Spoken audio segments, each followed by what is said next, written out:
Welcome to Borail News. 78 Martyrs' Day of Major Durga Malla observed. The 78 Martyrs' Day of Major Durga Malla was observed on Thursday at Gorkha Bhawan, Haflong by Assam Gorkha Sanmelan.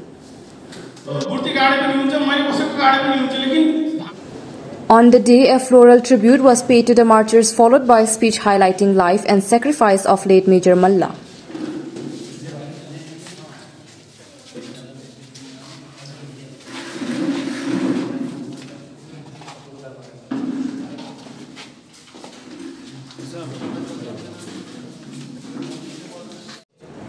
The program was graced by Norkachar Hills Autonomous Council member Isori Prasad Joshi.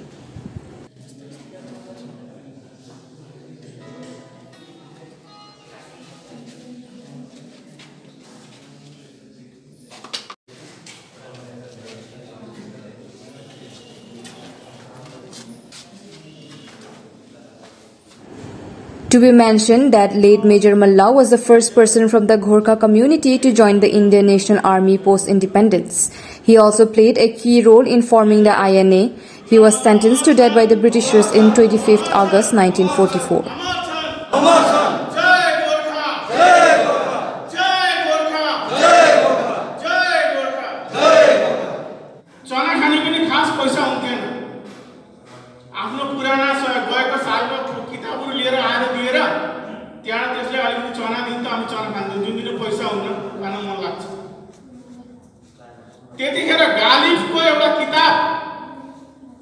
Mirza Ghalib को एउटा किताब दीवाने गालिब तो चना वाला सित थियो र मेरो एउटा नेचुरल सहज एउटा आकर्षण त्यतिखेर शायरी प्रति थियो र मैले मिर्जा गालिबको त्यो किताब धेरै 5-6 वटा किताब दिएको बदलामा चना वाला सित मैले लिएर पढेको थिएँ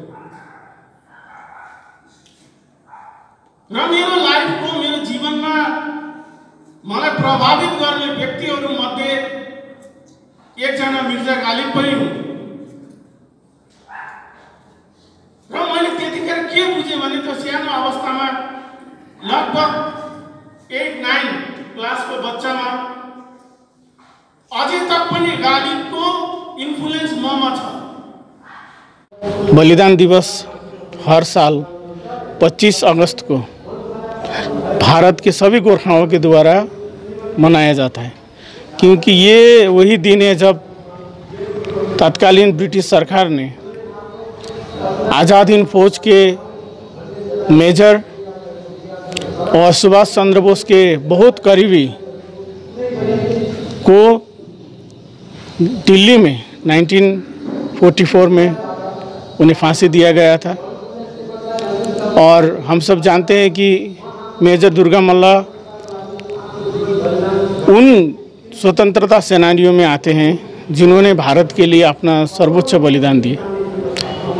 मेजर दुर्गा मल्ला को जब वे सिंगापुर पे जब सरेंडर हुआ ब्रिटिश का, तो उन्हें ये लगा कि वो ब्रिटिश सेना में थे, गोरखा राइफल्स में थे, और उन्हें ये लगा कि अब गोरखा राइफल्स ब्रिटिश सेना में हमें ब्रिटिश का जो है उनका गुलामी नहीं करना है। और वहाँ से वो सिंगापुर गए, जहाँ जाकर उन्होंने नेताजी सुभाष चंद्र बोस के नेतृत्व में जो आज़ाद हिंद फौज का गठन हुआ था उसमें उन्होंने योगदान किया। और वो बहुत जल्द मेजर के पदवी तक पहुँचे। और वो जो आज़ाद हिंद फौज का नॉर्थ ईस्ट से जो हमला हुआ था ब्रिटिश सरकार के लिए भारत में, उनका नेतृत्व, उनका जो इंटेलिजेंस थे उसका वो चीफ इंटेलिजेंस ऑफिसर थे और वो नेतृत्व करके आ रहे थे। इसी दौरान कोहिमा में उनको पकड़ा गया 1944 को, और उन्हें उनकी जो है उनका ट्रायल किया गया ब्रिटिश कोर्ट में।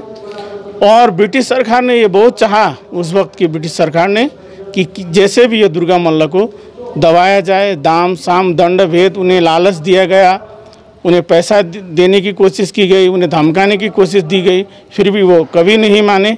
और जो माफ़ीनामा लिखने के लिए ब्रिटिश ने उन्हें सौंपा था, ब्रिटिश के सामने ही उन्होंने फाड़ के फेंक दिया था। और इतना ही नहीं, उन्हें जिस दिन फांसी होना था उसके एक दिन आगे उनकी जो धर्मपत्नी थी शारदा, उन्हें लाकर उनके द्वारा भी उन्हें पिघलाने की कोशिश की गई। लेकिन मेजर दुर्गा मल्ल ने ये कहा था कि शारदा, तुम चिंतित न हो, भारत एक दिन ज़रूर आज़ाद होगा और मैं भारत को एक आज़ाद भारत देखना चाहता हूँ और मेरा जो बलिदान है वो कभी भी बेकार नहीं जाएगा।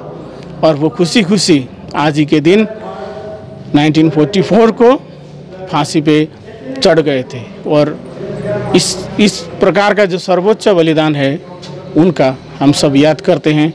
हम सब भारतीय को ये गर्व होता है कि इस देश के जो अन्य लोग थे, जिस तरह आज़ाद हिंद फौज में हम जानते हैं कि ऐसे बहुत लोग थे, सावित्री देवी, जिन्होंने जब ब्रिटिश टैंक सुभाष चंद्र बोस के सामने आ रहा था, उन्होंने खुद को एक सुसाइड बॉम्बर की तरह अपने आप को उड़ा दिया था। इसी तरह हम जानते हैं जन गण मन को जिन्होंने धुन दिया था राम सिंह ठाकुरी, और ऐसे बहुत भारतीय सेनानियों का हम याद करते हैं।